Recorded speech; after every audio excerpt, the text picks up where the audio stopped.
Hello there, my name is Jenny Tschiesche. I'm also known as the Lunchbox Doctor, and I'm filming with Simply Good Food TV here this morning up in Keswick. I'm going to be showing you 4 recipes which are ideal for children's lunchboxes. First one I'm going to be showing you is a classic banana bread, but it's really quick to do. I'm a mum, I'm a nutritionist, but really I just want quick and easy recipes that are that little bit healthier perhaps than a normal recipe you might consider. So the first thing you might notice is that I'm using a slightly different flour. You can see it's a slightly different colour. It's called Spelt Flour. It's an old-fashioned form of wheat, and it's a lot more easily digested than most other kind of wheat flours, which have been fiddled with, for want of a better word. We don't tend to create or generate wheat as we used to, grow wheat as we used to. So I prefer to use spelt. It's just much more easily digested, and you can use it pretty much as you would wheat flour. I've also put a bit of bicarbonate soda and some salt in there, and I'm going to put some sugar, and you might also notice the sugar's a bit darker as well than the white sugar that you might use. So I'm all about not using processed foods, and although I like shortcuts, I don't like to use processed foods. So this is coconut sugar. I also like to use something called rapadura. It's a bit like jaggery. It's really unrefined. There's really nothing that's been done to this. It's made from the sort of dehydrated nectar of the coconut. So we really want just to pop some unrefined sugar in there. That sort of sugar has less of an effect on what we call our blood sugar balance. So we don't get that real spike in blood sugar levels and that real dip, which is what you don't want with children because it really can affect their behaviour. So these are our dry ingredients. Some spelt flour, some coconut sugar, but you could just use unrefined sugar if you can't find coconut sugar, or some rapadura, something like that, which you're going to find in a health food store. We've got some bicarbonate of soda in there, and we've got a pinch of salt. So you're just going to mix together your dry ingredients until they are all completely mixed. Simple as that. Then we're going to move on to our wet ingredients. So we want to use up those ripe bananas. Bananas that if they just sat in that fruit bowl would do nothing other than go brown and get thrown away. A little top tip, if you do have lots of those bananas, more than you can possibly make a banana cake with, I like to peel them and slice them and then put them into freezer bags and put them into the freezer. And as long as you've got a fairly powerful food processor, as and when the kids want a dessert, you can simply throw those bananas into a food processor with anything else. I actually slip avocado into this and some frozen raspberries, and I make it kind of like a gelato, but it's just got frozen bananas, avocado and raspberry, and it's like the most instant dessert, and the kids seem to love it. So that's a top tip for your overripe bananas, but we're going to use 4 overripe bananas to make this banana bread. So I'm just going to take the bananas and I'm going to use the back of a fork. And this always reminds me of when I was first weaning my 2 children. Just that whole thing of mixing avocado and banana together with the back of a fork constantly. That was their sort of like go-to meal. And it always felt funny thinking of it as a meal even. Right, so we're just going to combine those up and just release the liquid from them so that we get it nice and mushy.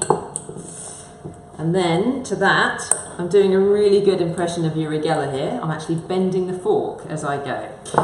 So that we're going to add an egg, so a medium egg, ideally free range. Sometimes I actually use duck eggs when I'm baking, a bit quirky, but I find they give a really good bake. And I also know there's a lot of families that I work with as a nutritionist that the children can't necessarily tolerate chicken's eggs, but they can tolerate duck eggs. So a double whammy really. If you can tolerate them, fantastic. Have chicken's eggs, but if you can't, then have duck eggs and they give you a better bake. So we've got our mashed up banana there. Try and mash it as well as you can. And then to that, we're going to add an egg. So look, I bent the fork. How strong am I? Then we're going to add an egg, which has just been beaten, a medium-sized egg. And then we're going to add some butter with my bent fork. In it goes. And we are also going to add something called molasses.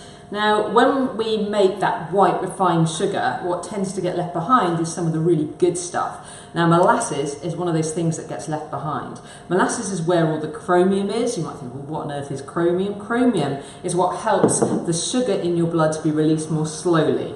So that's why we like molasses. But we like it even more because it tastes so good. It tastes really dark and almost like treacle. And if you can't find molasses, treacle would be what you want to use. So we want about a tablespoonful. Now obviously I've got like a heaped tablespoonful there. That's because it's so darn sticky.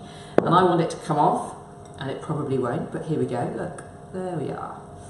So that lovely treacly flavour going into our banana bread. So what I should say is, you've seen me use probably a little bit less sugar than you might normally see in this sort of recipe, and you've seen me use things like molasses. I have found, in my experience as a nutritionist, that children still love to have cakes, and you want them to have a decent cake, but you can change up the ingredients a little bit. And one of the things you can do, of course, is you can use less sugar.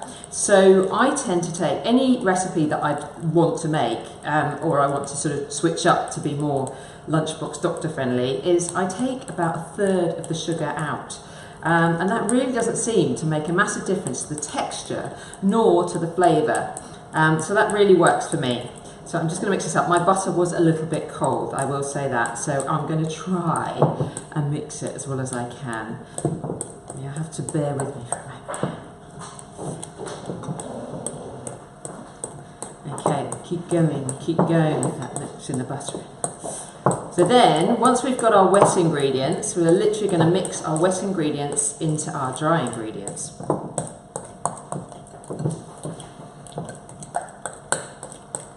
And then it's going to go in the oven. Now the lovely thing about this recipe is once it's in the oven, you can pretty much forget about it and you can carry on with making other things, or you can go away and do something else.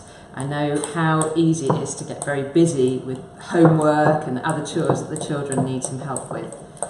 Just keep on going till that butter is nice and mixed in. Okay, I can still see one lump there, so I'm going to mix it over the back of my fork.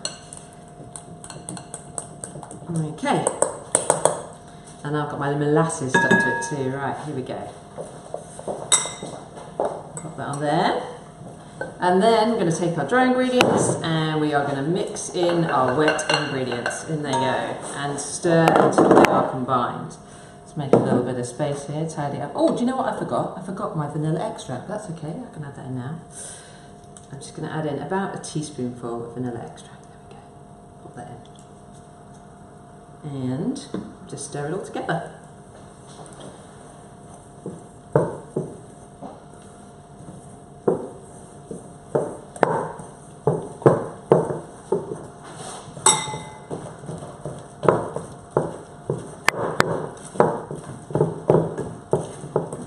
And once that's all mixed, we'll pop it into a prepared loaf tin. Now I'm using a pound size loaf tin. I've greased it, and what I like to do is after I've greased it is I like to put one strip of greaseproof paper down the centre, and for me that makes this cake a lot easier to take out of the oven once it's done, or to take out of the baking pan once it's done. So you just lift it out. So after it's sort of cooled for about 10 minutes, you can just lift it out using that greaseproof paper. Right, we are pretty much there. I can still see those lovely flecks of banana, so those are going to come through. They should be nice and dense and chewy and sweet. Right, I'm just going to pour this in. This is where I have to have strength in my hand. Here we go. Right, pour this into the baking tin. So remember, this is a 1 pound baking tin. If you don't get that bit right, you might find if it's a bit deeper than that, then you may not need to cook it for so long, because of course it will be more spread out. So I'm going to pop this into the oven. Now I'm using a fan oven, so it's 160. It's actually going to go in there for an hour. Like I say, this is so easy. Once you've made this, you can go off and do other things, and then you are ready to enjoy delicious banana bread. So, in it goes.